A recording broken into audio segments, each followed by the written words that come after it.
धर्म पूर्वक अर्थ कमाओ, पाप का पैसा नहीं। खूब भगवान नाम जप, भगवत कीर्तन, ये परम पुरुषार्थ है, इसी से भगवत प्राप्ति हो जाएगी और ज्यादा प्रपंच करने की जरूरत नहीं।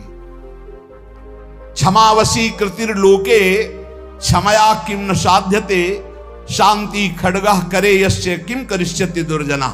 जब तुम धर्म मार्ग में चलोगे तो दुर्जन लोग तुम्हें परेशान करेंगे। तुम्हारे पास ढाल और तलवार है जैसे, तो शत्रु को परास्त कर दोगे, उसके वार को सह लोगे। तो ढाल क्या है? क्षमा। आपको जब कोई गाली दे, अपमान करे, तो अपने भजन को बचाने के लिए क्षमा रूपी ढाल का प्रयोग करो। और दुर्जन जब प्रहार करते हैं, निंदा करते हैं, अंदर से बाहर से, अंदर से काम क्रोध आदि, तो शांति रूपी तलवार से काट दो। शांत रहो, चुप रहो, क्षमा कर दो। क्षमा रूपी ढाल, शांत रूपी तलवार, इससे आप क्रॉस करते हुए चले जाओगे भगवत मार्ग में आगे। स्वर्ग के देवता, बड़े बड़े देवता जिसको नमस्कार करते हैं, वो कौन सा पुरुष होता है? बोले वो दो प्रकार के होते हैं। एक होते हैं जो बलपूर्वक दंड देने में क्षमता रखते हैं, पर उनका अपमान निंदा करो वो सह लेंगे, और निर्धन होने पर भी, अवसर आने पर सब कुछ लुटाने के लिए तैयार हैं। इन दो पुरुषों को बड़े बड़े देवता भी नमस्कार करते हैं। गरीब होने पर भी दान देने का उत्साह, और बलवान होने पर भी सहनशीलता। दूसरे के द्वारा किया हुआ निंदा, अपमान आदि मौन होकर सह लेते हैं, यद्यप सामर्थ्य उनमें दंड देने की है। गरीब होते हुए भी दूसरों को खिलाने पिलाने, दान देने का उत्साह, इन दो को बड़े बड़े देवता भी नमस्कार करते हैं। द्वांभसी निवेष्टव्यो गले बद्ध्वा दृढ़ाम शिलाम, धनवंत मादातारम दरिद्रम चातपस्विनम। ये दो मरे हुए ही समझो, संसार में जीवित है, और इसका अर्थ सीधे होता है गले में पत्थर डालकर डूब के मर जाने वाले स्वभाव वाले हैं। क्या? जो धनी होने पर भोग विलासिता में पैसा खर्चा करते हैं। एक होटल में गए, लाखों रुपए खर्चा कर दिए। अरे 250 ग्राम आटा नहीं खा सकते हो? कितने का 250 ग्राम आटा होता है? एक दो कटोरी दाल सब्जी ले लो, 2-4 रोटी ले लो, खा लो। प्रकृति के पैसे को बर्बाद करते हो। 5 लाख उड़ाया है, 5 लाख में 500 आदमी खूब बढ़िया भोजन पाते और बढ़िया स्वस्थ रहते। ऐसे विचार करना चाहिए। दुर्गति किनकी होती? जिनको इस जन्म में धन मिला और वो दूसरों की सेवा में, भागवतिक सेवा में न लगाकर भोगों में लगाते हैं। पीछे वाले श्लोक में था, कह रहे द्वाविमौ पुरुषो राजन स्वर्गस्योपरि तिष्ठितः प्रभुश्च क्षमया युक्तो दरिद्रश्च प्रदानवान। जो गरीब होकर दूसरों को दान देने का उत्साह रखता है वो, और जो बलवान होने पर दूसरों को क्षमा कर देता है वो, इन दो को देवता भी नमस्कार करते हो। देवलोक के भी ऊपर गति पाने वाला है। और इन दो को, जो धनी होने पर, धन होने पर भी साधु सेवा, गौ सेवा, भक्त सेवा या समाज सेवा में ना देकर वो उड़ाता है नाना प्रकार के काम भोग, विषय भोग, मनोरंजन में। ऐसा नहीं कि प्रकृति का धन तुम्हें मिला, तुम उसके स्वामी हो, जो चाहो कर लो। तुम सिर्फ मुनीम हो, स्वामी तो भगवान है। हिसाब से चलो, नहीं सब छीन लिया जाएगा। जो धनी होने पर मदांध होकर गलत जगह धन खर्चा करता है, मैं इसका स्वामी हूं, और सही ढंग से उसका खर्चा ने, सो धन धन्य प्रथम गति जाकी। अरे कितने ऐसे बीमार लोग हैं जिनके पास अर्थ व्यवस्था नहीं। कितने भूखे लोग ऐसे हैं जिनके पास भोजन व्यवस्था, हम कह रहे हैं बहुत वास रहित लोग हैं जिनकी वास व्यवस्था नहीं। तुम्हारे पास धन बड़ा है, अरे कितने कितने करोड़ ऐसे मनोरंजन में। पूरे भारत में एक एक कुटिया बना दो, एक एक गांव में, तो एक एक परिवार तो रह जाएगा। धन का सदुपयोग है दूसरों के सुख में लगाना, अपने मनोरंजन में लगाना नहीं। अपनी आन बान शान किसमें है? भगवान प्रसन्न हो जाए, इसमें नहीं है कि संसार जान जाए कि हमने इसके लिए इतना पैसा खर्चा किया। दुर्गति होती है। धन, अगर वो धर्म विरुद्ध आचरणों में जा रहा, तो तुम स्वामी के द्वारा दिए हुए धन का अपमान करो। तुम स्वामी नहीं हो, लक्ष्मीपति नारायण है, तुम थोड़ी हो। तुम तो मुनीम हो, तुम्हें केवल पुण्य बल से उतना अधिकार मिला है, छीन लिया जाएगा, देख लेना। इसी जन्म में दोनों क्रियाएं देखी गई। मदोन्मत्त हो जाने से श्री वैभव अंतर ध्यान हो जाता, खत्म खेल, पूरा जीवन जेल में काटो। और जो दरिद्र होने पर कष्ट सहकर भगवान नाम जप करके अपना काम नहीं बना लेता है, भोगों के लिए ललचाता हुआ दूसरों की चाटुकारिता करता है, दोनों मरे हुए पुरुष हैं, मरे हुए। जिन्हारी भगत हृदय नहीं आनी, जीवित सौ समानते प्राणी। हरणम च परश्वानाम परदाराभिमर्शनम सुहृदश्च परित्यागस्त्रयो दोषा छयावहा। महान धर्मावतार भगवान की परम प्रेमी विदुर जी, ये जो दूसरे को फुसला कर या जबरदस्ती या किसी भी प्रभाव से दूसरे की संपत्ति का अपहरण करते हैं, या मित्र की पत्नी या व्यवहार बनाकर या प्रलोभन करके दूसरे की स्त्री के साथ सहवास करते हैं, और जो अपने मित्र के साथ दगाबाजी धोखाबाजी सुहृदों का परित्याग करते हैं, इनको निश्चित दुर्गति प्राप्त होती है। ध्यान से सुन लो, यही निर्णय करने वाले हैं। धर्मराज का सीधा अवतार विदुर जी हैं और धर्म का अंशावतार युधिष्ठिर जी हैं। सीधा धर्मराज ही आए हैं विदुर जी के रूप में। वही कह रहे, हरणम च परश्वानाम परदाराभिमर्शनम, में बहुत बड़ा पाप है अपनी भागवतिक पद्धति से स्वीकार की हुई अर्धांगिनी के सिवा किसी माता बहन की, वो तुम्हारी दुर्गति कर देगा, या अपने पति के सिवा किसी और, वो तुम्हारी दुर्गति कर देगा। परदाराभिमर्शनम, आयु क्षीण हो जाती है, श्री क्षीण हो जाती है। आपको लगता है, कहते हैं कुछ लोग ऐसा कहते हैं कि आप जो जो वर्णन करते हो सब उसमें बड़े मौज से है। तुमको बताया है आखिरी इच्छा पूर्ति की जाती मरने वाले की। इनकी आखिरी इच्छा है तुम अजर अमर तो हो नहीं तो देख लेना इनकी क्या गति होगी।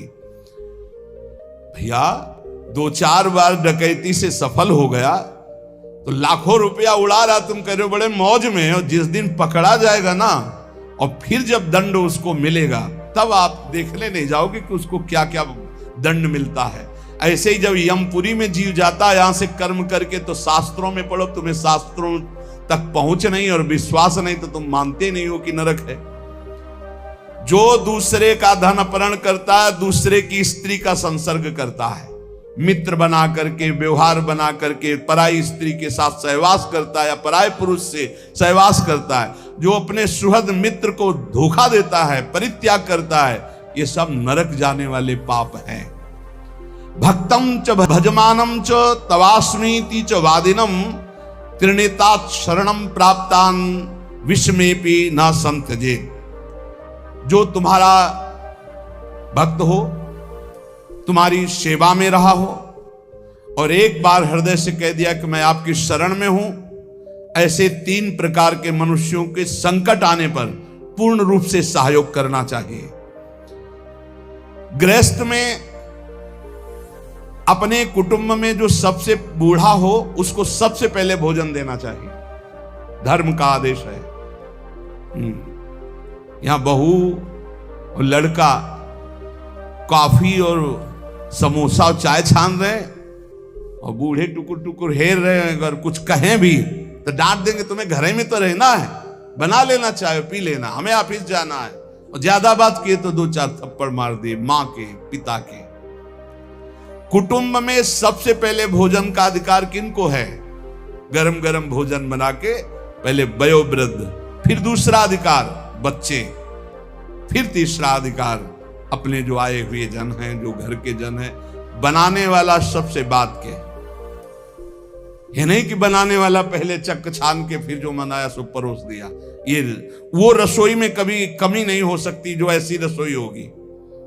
एक अन्नपूर्णा जी का कृपा प्रसाद होता है उस रसोई में। रसोई में कभी भोजन पाया ना जाए, रसोई कभी जूठी ना हो, बाहरी कोई रसोई देख ना पावे, रसोई पर्दे में रहे और पवाते रहो। आप देखो अन्नपूर्णा कैसे आप पर कृपा करती है। लेकिन यहाँ तो ऐसे दलित दुराए की हद है, हद है। वो उतार के रखा, धुआं निकला, मुंह में डाल के खा रहे हैं, वही खा रहे हैं, परोसा। ना भगवान से मतलब, ना भगत से मतलब है, ना बूढ़ों से मतलब है, ना। ऐसी दलिद्रता छाई हुई है रसेंद्री जनेंद्री की, पूछो मत। ध्यान से सुने, इसीलिए महापुरुषों के वचन सुना रहे। आज से जो सुन रहे हैं, भोजन में सबसे पहला अधिकार रसोई में वयोवृद्ध का है। हम कह रहे ठाकुर जी को भोग लगा दिखा के उनको पवाओ, पहले बच्चों को पवाओ, जो और अपने जन उनको। रसोई करता वो सबसे बात के, जो घर का स्वामी बनने का अधिकार रखते हैं उनको सबसे बात के पाना चाहिए, पहले सबको पवा देना। मुखिया मुख सो चाहिए, खान पान सो एक भी ऐसा कोई भोजन का पदार्थ ना हो जो किसी को न दिया गया हो। छुपाव नहीं होना चाहिए। रसोई में जो बने सबको, पंगत में जो परोसा जाए सबको, नहीं परोसा ही ना जाए। ध्यान रखना, नहीं इससे अपराध लगता है। 20 को कुछ और, 30 को कुछ और, 50 को कुछ और, ऐसा नहीं। एक मुखिया मुख सो चाहिए, खान पान सो एक। घर में जो चीज बनाओ वो सबको बराबर दो। ऐसा नहीं होना चाहिए कि आप अपने लिए कुछ अलग, उनके लिए कुछ अलग।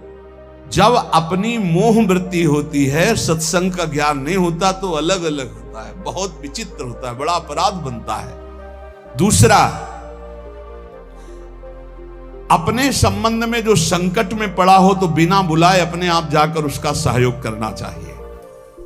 तीसरा, यदि अपनी बहन संतानहीन हो, व्यवस्था ना हो और वो अपने पास रहना चाहे तो आदर के साथ पूरे जीवन उसको रखना चाहिए। भगवान धर्म स्वरूप विदुर जी कह रहे, अगर गृहस्थी में रहकर ये 4 आचरण संभाल ले जो अभी बोले गए और नाम जप करे तो भगवान की प्राप्ति निश्चित है। बड़े बूढ़ों को भोजन में सबसे पहला अधिकार है।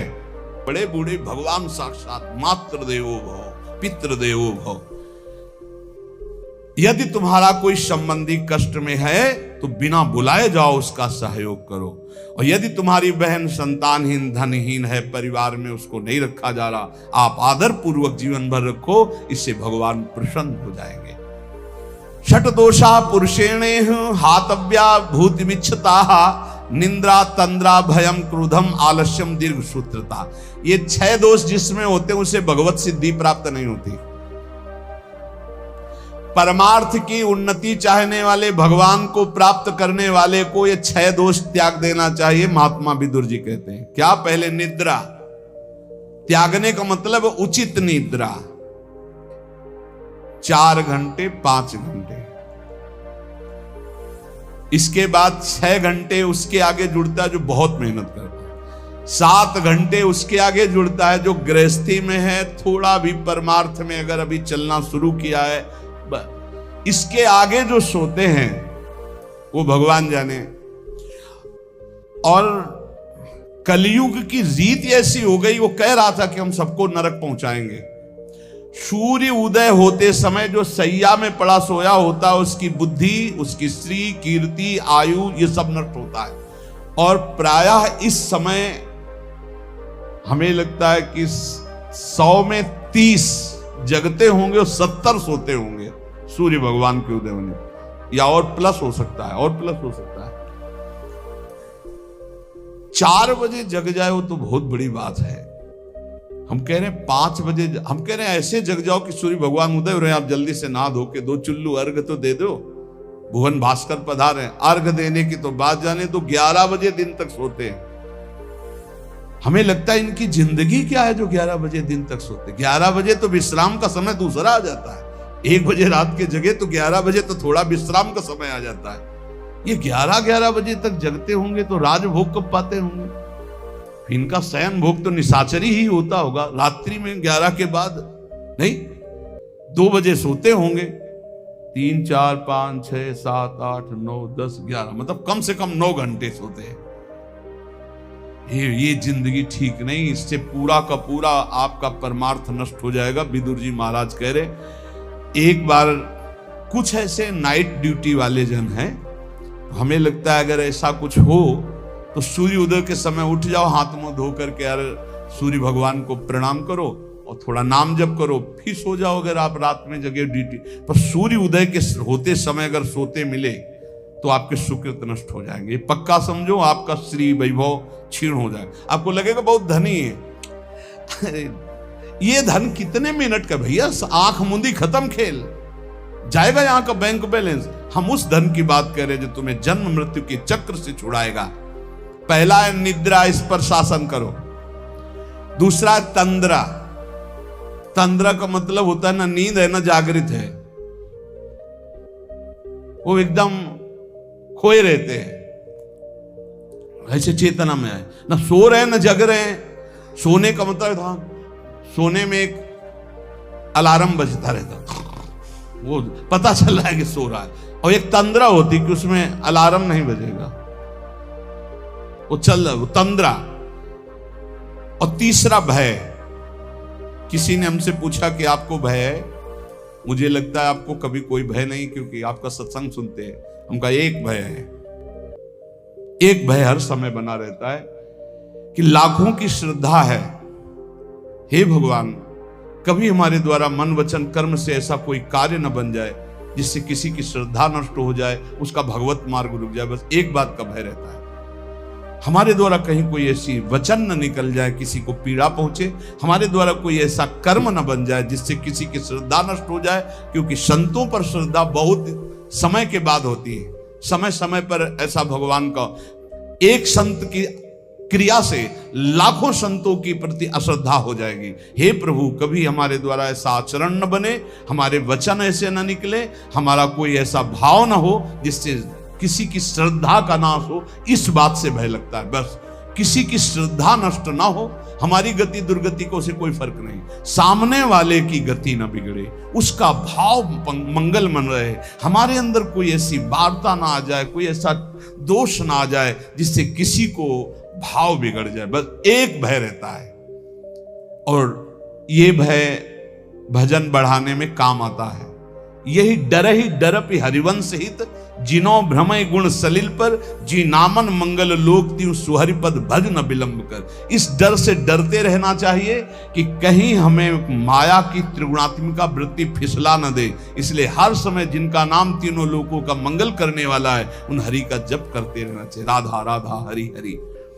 और भय, ये अन्य भय भगवान की प्राप्ति में बाधा पहुंचा देगा। निद्रा, तंद्रा और भय और क्रोध, ये तो निश्चित समझो, अनुभव की भी बात कह रहे हैं, महीनों के भजन को शांत कर देता है। जो भजन का तेज उत्पन्न होकर ज्ञान प्रकाशित करता है उसी को बैठाल देता है। क्रोध नहीं आना चाहिए, गुस्सा नहीं आनी चाहिए। और आलस्य, ये आलस्य भजन मार्ग में बहुत ही घातक है। अरे कल कर लेंगे, 11 माला तो कहा है, आज 5 कर लिया है, कल 11 और 6 कर लेंगे, और कल ही आलस्य दिखाएगा, परसों कल धीरे धीरे खत्म नियम। दीर्घ सूत्रता, हर कार्य को आगे टालते रहना। निद्रा, तंद्रा, भय, क्रोध, आलस्य, दीर्घ सूत्रता, ये 6 दोष भगवत प्राप्ति नहीं होने देते, इसलिए इनका त्याग करें। जो अपने सुख में प्रसन्न नहीं होता, दूसरे के दुख में हर्षित नहीं होता, जो दान देने के बाद कभी किसी से बोलता भी नहीं है कि मैंने इतना अमुक को दिया, बिल्कुल शांत, कोई जानता ही नहीं कि दिया, वह भगवत मार्ग में आगे बढ़ता चला जाएगा। चाहे जैसा सम्मान, प्रियता, सुख, अनुकूलता, बिल्कुल गंभीर। दूसरे का दुख देखकर दुखी होना, ना कि हर्षित होना। और अपना जो दान है वो कोई जान न पावे कि हमने दिया है। ऐसे 3 प्रधान आचरण ये हैं जो भगवत मार्ग में आगे बढ़ाते हैं। एक भक्त थे, एक दिन वो कह रहे थे कि हमारे हृदय में एक प्रबल लालसा जागृत हुई, जिसे छत्रपति वीर शिवाजी ने अपने गुरुदेव को सब कुछ दान कर दिया। मेरा हृदय कहता है मैं अपने गुरुदेव को अपने प्राण तक दान कर दूं, फिर भी मैं संकुचित हूं कि गुरुदेव को मेरे प्राण किस काम में आएंगे। जब मैं देखता हूं कि अपने गुरुदेव को जो देना चाहता हूं अरुचि है, तब मुझे लगता है क्या करूं जिससे मैं अपने गुरुदेव को प्रसन्न कर लूं। अंदर ये बात जरूर है, और ऐसा नहीं कि वो कोई साधारण पुरुषों में कि घर गृहस्थी के ऐसे ही नहीं, ऐसे नहीं, अरबों खरबों का वैभव है उनके पास, बस ऐसे साधारण पुरुष की तरह रहते हो। दोनों पति पत्नी रो के ऐसे कह रहे थे, हृदय में लालसा, पर जब मैं देखता हूं कि मेरे पास जो कुछ है वो सब घास फूस है उनके लिए, तब लगता है क्या ऐसा कर दूं कि मेरे गुरुदेव प्रसन्न हो जाए। ये बात जिनके हृदय में बनी रहती है कि मेरे इष्ट देव कैसे प्रसन्न हो, मेरे गुरुदेव कैसे प्रसन्न हो, वो कभी दोष कर ही नहीं सकते। बोले मुझे कभी कुछ नहीं चाहिए, ना परम पद चाहिए, ना कुछ भागवतिक चाहिए, ना लौकिक चाहिए, आपकी केवल मुस्कुराहट चाहिए कि मेरे गुरुदेव प्रसन्न रहे। बस इसी बात से मैं जलता रहता हूं कि मैं क्या करूं जिससे मेरे गुरुदेव प्रसन्न हो जाए। ये बात जिनके गुरु प्रसन्न तो साहवन कूला, मिटी सकल कल्पित भयशूला। जो समुद्र पर्यंत पृथ्वी का वैभव प्राप्त होने पर भी खुश नहीं होता, ये खुशी का विषय नहीं। खुशी का विषय है भगवान की प्राप्ति होना। जो प्रचुर धनराशि का स्वामी होकर भी उसका भोग नहीं करता, अपनी इंद्रियों को वश में करके उतना ही उचित। एक हमने देखा, बड़ा वैभव था, लेकिन वो उतना ही प्रयोग करते थे जितना, अगर उनको 100 ग्राम पानी की जरूरत है तो 5 ग्राम पानी भी एक्स्ट्रा नहीं गिरने देंगे। कहते हैं प्रकृति का है ये, उतना ही लो जितना आपको जरूरत है, बिजली उतना ही लो जितनी जरूरत है, वस्तु बहुत है लेकिन उतना ही प्रयोग करो जितना जरूरत है। वो प्रकृति की है, भगवान ने आपके हिस्से में दी, प्रकृति की सेवा में लगा दो। समुद्र पर्यंत पृथ्वी का वैभव, प्रचुर धनराशि का स्वामी होकर भी जो अपनी इंद्रियों पर अधिकार रखता है, फूला नहीं होता, अभिमान नहीं करता, उचित प्रयोग करके दूसरों की सेवा में लगाता है, वो भगवत प्राप्ति के लिए आगे बढ़ जाता है। और जो उसका इंद्रियों के वश होकर भोगों में व्यतीत करता है, वो ईश्वर से भी भ्रष्ट हो जाता है और दुर्गति को प्राप्त होता है।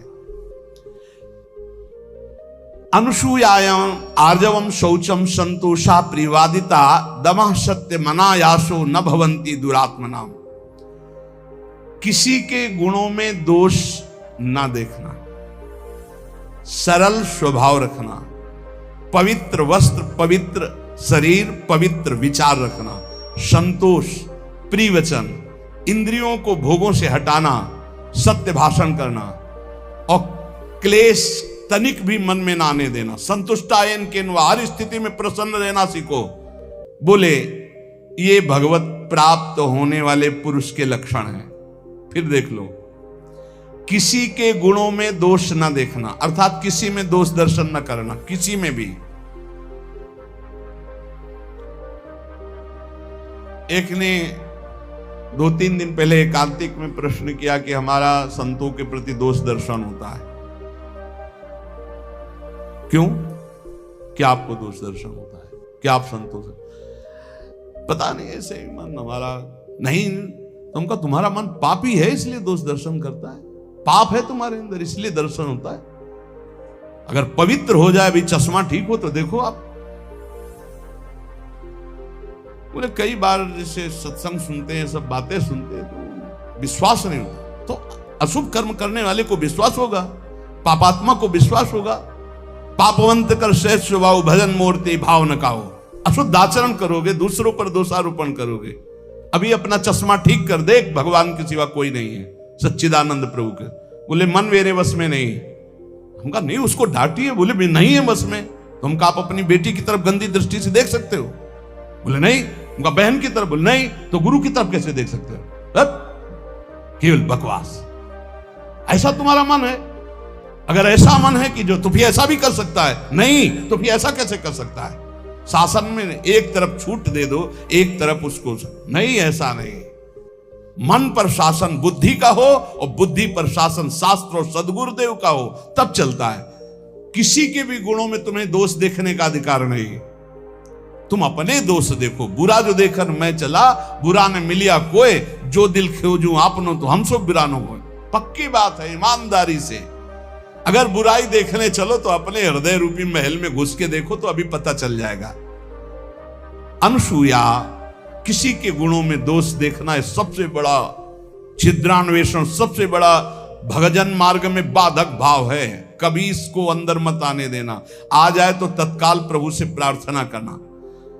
सरल स्वभाव रखो, पवित्र वस्त्र रखो, पवित्र शरीर रखो, पवित्र विचार रखो, संतोष भाव रखो, प्रिय वचन बोलो, इंद्रियों को खुला मत छोड़ो, सत्य भाषण, क्लेश सहो, जितने भी दुख आवे आनंद पूर्वक सहो। तो बोले ऐसे लक्षण भगवत प्राप्त महापुरुषों में। अब वो भगवत प्राप्ति करने वाला है या भगवत प्राप्त होने ही जा रहा है, जिसके अंदर ये लक्षण आ जाते हैं और भजन परायण रहता है। हिंसाम बलम साधु नाम राज्ञाम दंड विवर्ध बलम शुशुषातु बलम स्त्रीणाम क्षमा गुणवताम बलम। दुष्ट पुरुष कटुक वचन और मारपीट करके अपना बल दिखाता है, लेकिन जो साधु पुरुष होता है वो मुस्कुराकर सहकर अपने बल का दर्शन कराता है। बलवान कौन? जो दूसरों के द्वारा कटु वचन विपरीत व्यवहार करने पर भी मुस्कुरा के चला जाता है, वही गुणवान है, वही बलवान है, वही क्षमावान है। इसलिए हे राजन, मैं मधुर शब्दों में कह रहा हूं कि यदि तुम्हें भगवत प्राप्ति करनी है तो ये निद्रा, तंद्रा, भय, क्रोध, आलस्य, दीर्घ सूत्रता, इनको त्यागो। गुणों में दोष मत देखो किसी के, सरल रहो, पवित्र भाव रखो, संतोष, प्रिय वचन बोलो, इंद्रियों का दमन करो, सत्य भाषण बोलो, और जितना भी क्लेश दुख आवे चुपचाप सह जाओ, नाम जप करो, भगवत प्राप्ति हो जाएगी। इन महान पुरुषों के वचनों का बार बार मनन करो और अपने आचरण में उतारो। कभी तुम्हारा कोई पुण्य दान आदि बन जाए तो ये तुम्हारा अहंकार अंदर से उठेगा कि उसका वर्णन करूं, मत करना, वो तुम्हारे बहुत काम आएगा आगे चल करके। कभी किसी को पानी पिला दिया हो, कभी किसी को भोजन पवा दिया हो, कभी कोई दान पुण्य कर दिया हो, मौन रहना, पूछने पर भी मत बताना। कोई पूछे वृंदावन गए थे, कुछ तो खवाया पिया होगा संतों को, मत बोलो अरे हमारे को खाने को नहीं, हम दूसरे को क्या खवा देंगे, हम ही को भगवान पवा रहे हैं। ऐसे अपने पुण्य को छुपाओ। और अगर कोई संत महापुरुषों का समागम मिले तो भगवत प्राप्ति के योग्य जो वचन निकल रहे उनको ऐसे पकड़ो जैसे कोई गरीब आदमी संपत्ति को पकड़ता है, और उन वचनों का बार बार मनन करो। तो जैसे पात्र को मांजा जाता है तो निर्मल हो जाता है, ऐसे जब हम सत्संग के वचन चिंतन करते हैं तो हमारा मन, हमारा बुद्धि, हमारा चित्त, हमारा अहंकार ये